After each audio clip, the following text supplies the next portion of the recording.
여러분들도 풀리지 않았던 것들을 차분히 생각하고 정리하면서 풀렸던 경험이 있으신가요?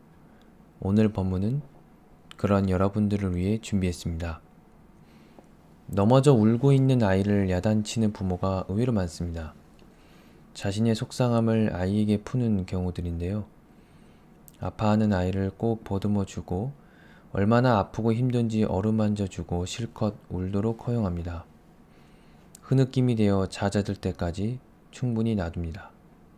그런 연후 어떻게 다쳤는지 무슨 일이 일어났는지 차근차근 이야기시켜봐요. 다그치지 말고 훈계하려 들지 말고 처음부터 끝까지 사건이 분명해질 때까지 들어줍니다. 명상도 우선 나의 고통을 수용하고 인정하는 데서 출발합니다. 그동안 겪어온 아픔과 상처를 분명히 알아주고 포용해주지 않고서 나를 사랑하기 어렵습니다. 그리고 남도 똑같이 고통을 겪었고 아픔을 가지고 있고 쉽게 상처받을 수 있음을 인정하게 되고 상대를 배려할 수 있게 됩니다. 나를 사랑한다면서 해치는 경우가 많은 것도 상처를 보듬어주지 않아서 상처를 보호하려는 방어작용이 자신의 쾌락에 탐닉하게 하거나 극단적 행동을 하게 합니다. 아이에게도 지나친 보호나 방치 또는 학대하는 행동으로 대하게 되지요. 심리치료나 명상수행에서 모든 것을 떠나 치유평가 기준이 있다면 변화가 일어나는가입니다. 상담치료를 받았건 어떤 마음 공부를 했건 그 사람이 질적으로 바뀌었는지 여부가 기준입니다. 관점이 바뀌고 행동이 바뀌는 변화가 없다면 그냥 말에 불과합니다. 흔히 깨달음을 지적 깨달음으로 오인하는데 깨달음의 지혜는 머리에서 오지 않습니다. 바른 깨달음은 회한과 사랑, 감사 등 깊은 감정의 충격과 함께 오므로 정서적 깨달음, 곧 가슴의 통찰이라고 합니다. 고통의 의미를 알게 되면 고통을 불러일으킨 대상, 그거에 대한 원망이나 증오는 물거품처럼 꺼지고 대신 용서와 사랑, 그리고 감사의 생각이 솟아나게 됩니다. 상처를 준 사람들과 고난이 모두 은인이고 축복이었음을 깨닫게 되는 거지요. 분노도 이런 과정을 밟아서 비로소 분노가 사그러지는 것이지 그냥 참거나 이해만으로는 불씨가 눌러주는 효과밖에 없어서 또 바람 불면 재점화됩니다. 고통의 상황은 우리로 하여금 정신적 영적 성숙의 기회가 왔음을 뜻합니다. 그동안 나름대로 행복하기 위해 열심히 뛰었건만 왜 이렇게 되었는지 찬찬히 돌아볼 기회가 온 겁니다. 상담자는 고통의 메시지를 잘 해석하여 전달할 수 있어야 하지만 그 시기와 방법이 문제입니다.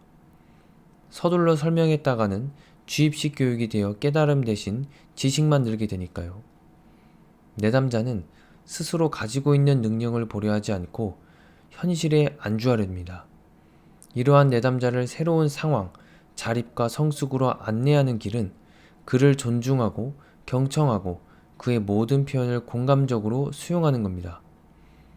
서두르지 않고 경이로운 눈길로 지켜보되 환자 스스로 자신을 잘 보고 해결책도 스스로 찾도록 기다릴 줄 알아야 합니다.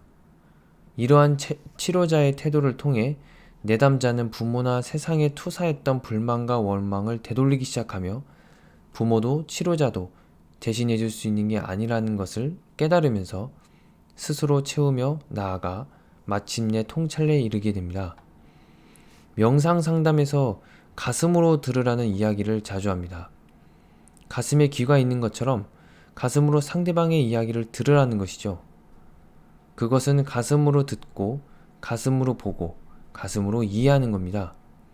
귀로 듣고 눈으로 보고 머리로 이해하는 게 아닌 가슴으로 대상을 만나는 것이죠. 이것은 명상의 골자이기도 합니다. 영적 스승들은 우리 존재의 중심이 가슴임을 가르치고 있어요. 요가의 차크라에서는 가슴 차크라는 가슴 중앙에 위치한 에너지 센터로서 그것이 열리면 사랑의 에너지가 피어납니다. 우리 간단히 연습해 볼까요?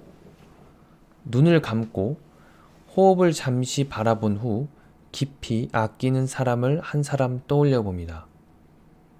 그 사람의 소중함을 느껴보세요. 가슴이 따뜻하게 열리지 않나요? 반대로 나에게 상처를 준 사람을 떠올려 보세요. 갑갑하지 않나요? 정도에 따라 가슴이 찢어지게 아플 수 있습니다. 이제 싫어하는 사람을 떠올려 보세요. 당시 분노하고 반발하던 때를 떠올리면 막막하고 답답함을 느끼게 됩니다. 다시 소중한 사람을 떠올리면서 가슴이 다시금 따뜻해지고 눈을 뜹니다. 머리로 생각하기보다 가슴으로 느끼는 법을 배울 때 삶을 완전히 달라집니다.